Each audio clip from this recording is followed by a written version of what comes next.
America के राष्ट्रपति Donald Trump ने मुक्ति दिवस के अपने बहुचर्चित भाषण में विश्व स्तर पर कई देशों पर भारी टैरिफ दरों की घोषणा की है।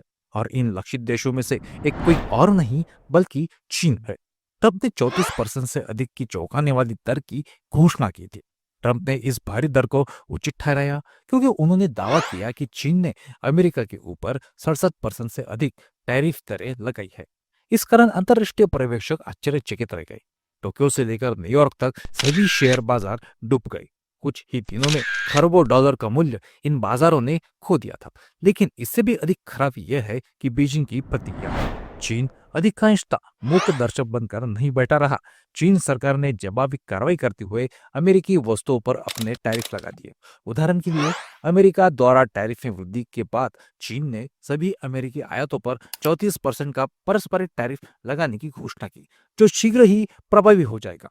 चीन के नीति निर्माताओं ने अमेरिकी कदमों को ठोस धमकी बताया तथा कहा कि यदि आगे भी ऐसी ही एक तरफा कार्रवाई की गई तो वे अंत तक लड़ेंगे। हालांकि संयुक्त राज्य अमेरिका की ये कार्रवाइयां वास्तव में अमेरिकी अर्थव्यवस्था के लिए कहीं अधिक खतरनाक परिणाम उत्पन्न कर सकती है और इससे चीन की अंतर्राष्ट्रीय स्थिति कमजोर होने के बजाय और ज्यादा मजबूत हो सकती है। पर हम ऐसा क्यों कह रहे हैं? खैर, इनके 3 महत्वपूर्ण कारण बताए जाते हैं। आइए सबसे पहले सबसे महत्वपूर्ण बात से शुरुआत करें। पहला, चीन को मजबूत बनाने में ट्रंप के टैरिफ का सबसे बड़ा कारण यह है कि इससे घरेलू नवाचार और आत्मनिर्भरता में तेजी आ सकती है। लंबे समय से चीन के नीति निर्माता एक सुधारित रणनीति अपना रहे हैं, घरेलू नवाचार में निवेश कर रहे हैं और विदेशी प्रौद्योगिकी पर निर्भरता कम करते रहे हैं। चीन पहले से ही मेड इन चाइना 2025 जैसी पहलों और उच्च तकनीक विनिर्माण पर ध्यान केंद्रित करने वाली अन्य औद्योगिक नीतियों के माध्यम से आधार तैयार कर रहा है। और पिछले कुछ वर्षों में हमने चीन के तकनीकी क्षेत्र में नाटकीय बदलाव देखा है। इन्होंने अपने सेमीकंडक्टर उद्योग में जबरदस्त वृद्धि देखी है। उदाहरण के लिए यहाँ अन्य अर्थव्यवस्थाओं की तुलना में चीन के सेमीकंडक्टर उत्पादन की वृद्धि पर ग्राफ दिया गया है। अगर आप इस ग्राफ को देखेंगे तो आप आसानी से देख सकते हैं कि 1990 से 2000 के दशक में चीन सेमीकंडक्टर उत्पादन में वास्तव में एक प्रमुख खिलाड़ी था ही नहीं। लेकिन जैसा कि पूर्वानुमान लगाया गया है, अब 2025 तक मात्र उनकी वैश्विक हिस्सेदारी 24% से अधिक होने की उम्मीद है। यह उन्हें ताइवान, दक्षिण कोरिया और जापान से भी ऊपर रखता है। लेकिन आप इसे हैरत में पूछेंगे कि आखिर ऐसा कैसे हो सकता है? क्या ताइवान अग्रणी सेमीकंडक्टर केंद्र नहीं है? खैर, हाँ, ताइवान अभी भी अत्याधुनिक चिप निर्माण में वैश्विक नेता माना जाता है, खासकर जब बात 5 नैनोमीटर और उससे कम जैसे उन्नत नोड्स की आती है, तो इसका श्रेय TSMC जैसी कंपनियों को जाता है। हालांकि समग्र सेमीकंडक्टर उत्पादन में चीन की बढ़ती हिस्सेदारी का अर्थ यह नहीं है कि वह उच्च स्तरीय चिप उत्पादन में ताइवान से आगे निकल जाएगा।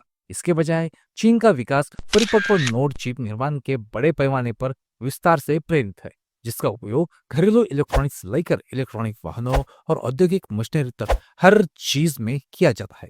सरल शब्दों में कहें तो चीन लंबी अवधि का खेल खेल रहा है, जबकि ताइवान और दक्षिण कोरिया दुनिया में सबसे उन्नत और शक्तिशाली चिप्स के उत्पादन पर ध्यान केंद्रित कर रहे हैं। चीन रोजमर्रा के उपकरणों और शक्ति प्रदान करने वाले चिप्स से बाजार को पूरी तरह भर रहा है। ऐसे चिप्स जिनके लिए अत्याधुनिक तकनीक की आवश्यकता नहीं होती, लेकिन वे लगभग हर आधुनिक उत्पादन के लिए आवश्यक होते हैं। और जैसा कि आपने ग्राफ में देखा है, संयुक्त राज्य अमेरिका और यूरोप सभी सेमीकंडक्टर उत्पादन में सबसे आगे हुआ करते थे। लेकिन अब जबकि उनका हिस्सा कम हो गया है, तो चीन के लिए इसका केवल एक ही अर्थ हो सकता है, और वह है आत्मनिर्भरता। और यह आत्मनिर्भरता केवल सेमीकंडक्टर ही सीमित नहीं है। यह इलेक्ट्रिक वाहन, बैटरी, दूरसंचार और कृत्रिम बुद्धिमत्ता जैसी अन्य रणनीतिक प्रौद्योगिकियों की एक विस्तृत श्रृंखला तक फैला हुआ है। ट्रंप के टैरिफ से अब दूसरी उत्पन्न समस्या यह है कि इससे बीजिंग को अपने ट्रेड पार्टनरशिप के बीच विविधता लाने के लिए मजबूर होना पड़ता है। बहुत लंबे समय तक अमेरिका चीनी विक्रेताओं के लिए एक महत्वपूर्ण बाजार था। उन्होंने देश को विश्व के कारखाने के रूप में तेजी से उभरने में मदद की। अमेरिकी उपभोक्ताओं ने चीनी इलेक्ट्रॉनिक्स से लेकर कपड़ों तक सब कुछ खरीदा, जिससे भारी ट्रेड सरप्लस पैदा हुआ, जिसने दशकों तक चीन के आर्थिक विकास को गति दी थी। लेकिन 2018 में, जिस वर्ष डोनाल्ड ट्रंप के नेतृत्व में पहला व्यापार युद्ध शुरू हुआ, चीन ने सक्रिय रूप से डाइवर्सिफिकेशन का प्रयास निरंतर करता रहा। उदाहरण के लिए यह विश्व के कुल आयात के प्रतिशत के रूप में अमेरिका द्वारा आयातित वस्तुओं का ग्राफ दिया है। जैसे कि आप देख सकते हैं कि 1990 के दशक के प्रारंभ से लेकर 2011 के दशक के अंत तक चीन से अमेरिका आयात का हिस्सा लगातार बढ़ता गया। यह 2017 से 2018 के बीच चरम पर पहुंचा था, जब व्यापार युद्ध पूरी तरह से बढ़ गया था। इस अवधि के दौरान चीन अमेरिकी आपूर्ति श्रृंखलाओं में गहराई से शामिल हो गया था तथा स्मार्टफोन से लेकर फर्नीचर तक सब कुछ अत्यंत प्रतिस्पर्धी कीमतों पर आपूर्ति कर रहा था।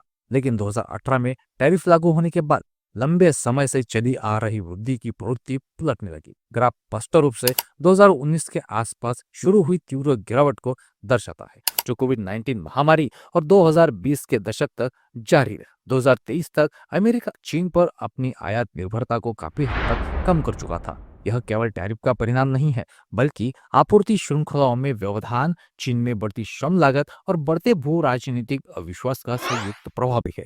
हालांकि यदि हम चीन के कुल निर्यात का ग्राफ देखें तो हम पाएंगे कि समग्र अमेरिकी आयात में हिस्सेदारी खोने के बावजूद उनके निर्यात में लगातार वृद्धि हुई है।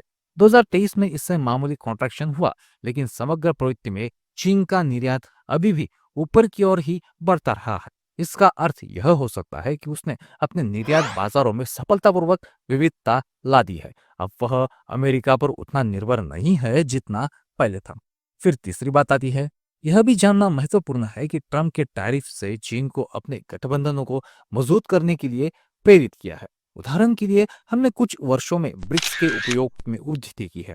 ब्रिक्स एक प्रतीकात्मक आर्थिक ब्लॉक से वास्तविक भू राजनीतिक समन्वय और आर्थिक सहयोग के लिए एक मंच के रूप में विकसित हो गया है, विशेष रूप से उन देशों के बीच जो IMF या विश्व बैंक जैसे पश्चिमी नेतृत्व वाले संस्थानों के विकल्प चाहते हैं। मूल रूप से ब्राजील, रूस, भारत, चीन और दक्षिण अफ्रीका से बना यह समूह हाल ही में विस्तारित होकर मिस्र, ईरान, इथियोपिया और संयुक्त अरब अमीरात जैसे अन्य देशों को भी इसमें शामिल कर चुका है तथा दर्जनों अन्य देशों की सूची भी इसमें बनी हुई है।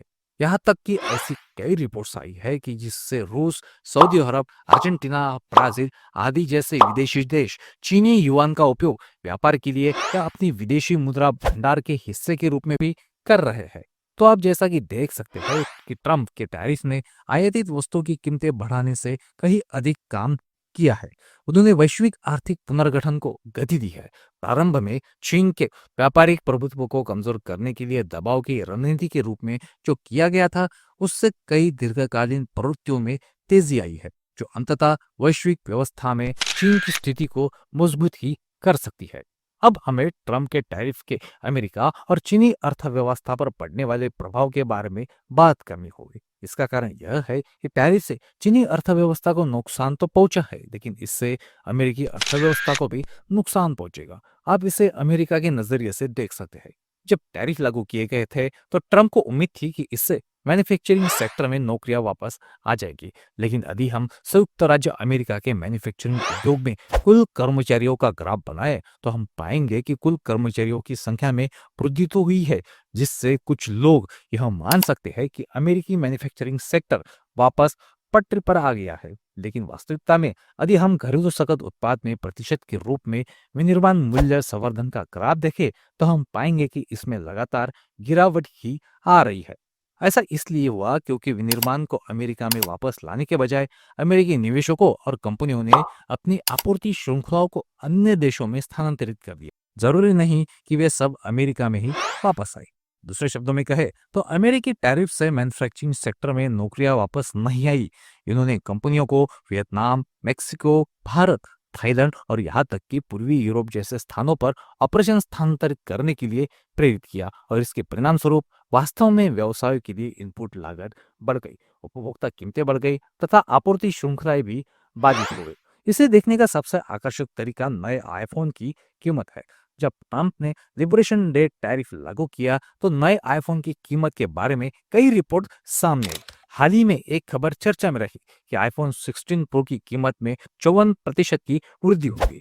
टैरिफ से पहले आईफोन की कीमत $549.73 थी, लेकिन ताइवान, चीन, दक्षिण कोरिया, जापान और अन्य सभी घटकों पर टैरिफ लागत को शामिल करने के बाद वे बढ़कर $846.59 से अधिक हो जाएंगे। यह लागत संभवतः उपभोक्ताओं पर ही डाल दी जाएगी और ऐसा करने से यह सिद्ध हो जाएगा कि टैरिफ से न केवल विदेशी उत्पादकों को नुकसान होगा, बल्कि अमेरिकी उपभोक्ताओं को भी नुकसान ही होगा।